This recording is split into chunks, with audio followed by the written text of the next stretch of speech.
కూకట్పల్లిలో 0 ఎఫ్ఐఆర్ నమోదైపోయింది. ఆయనేమో ఇది అంతా కూడా లవ్ జిహాద్ నడుస్తున్నది. ఈ లవ్ జిహాద్ తోటి కొంతమంది ముస్లిం వ్యక్తులు హిందూ సామాజిక వర్గానికి చెందినటువంటి ఆమెను పెళ్లి చేసుకొని ఆమె యొక్క మతాన్ని మార్పించి మతాన్ని మార్చేసి పేరును మార్చేసి వాళ్ళ దగ్గర ఉన్నటువంటి ఆస్తిని కొట్టేసి ఆమె పేరు మీద లోన్లు తీసుకొని ఇదంతా కూడా చేసినటువంటి వ్యక్తి యొక్క బండారాన్ని బాధితురాలు నిన్న కుక్కడిపల్లి పోలీస్ స్టేషన్లో కేసు పెట్టడం జరిగింది. ఆమె మతం మార్చడంతో పాటు పెళ్లి చేసుకున్న తర్వాత భార్యని వాళ్ళ స్నేహితులతోటి వాళ్ళ కుటుంబ సభ్యులతోటి కూడా వాళ్ళు గ్యాంగ్ రేప్ చేసిన అనేది ఆ బాధితురాలు చెప్తా ఉన్నది. పెళ్లి చేసుకునేంతవరకు ఏమన్నాడంటే వాడు, నేను హిందువుగా మారిపోయినా, నేను ముస్లిం వ్యక్తి అయినప్పుడు కూడా నేను హిందూ మతంలోకి మారినని చెప్పేసి నమ్మించాడు ఫస్ట్.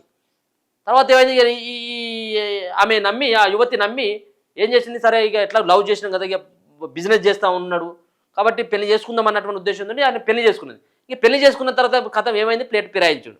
నేను నీకు పెళ్లి చేసుకోవడానికి నేను ఆడినటువంటి అబద్ధం తప్పించి నేను మతం మారలేదు, నేను ముస్లిం అని చెప్పేసి చెప్పిండు.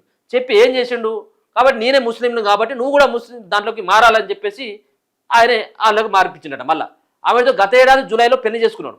తర్వాత భార్యతో కలిసి పంజగుట్టకు వీళ్ళంతా కూడా మారిలట.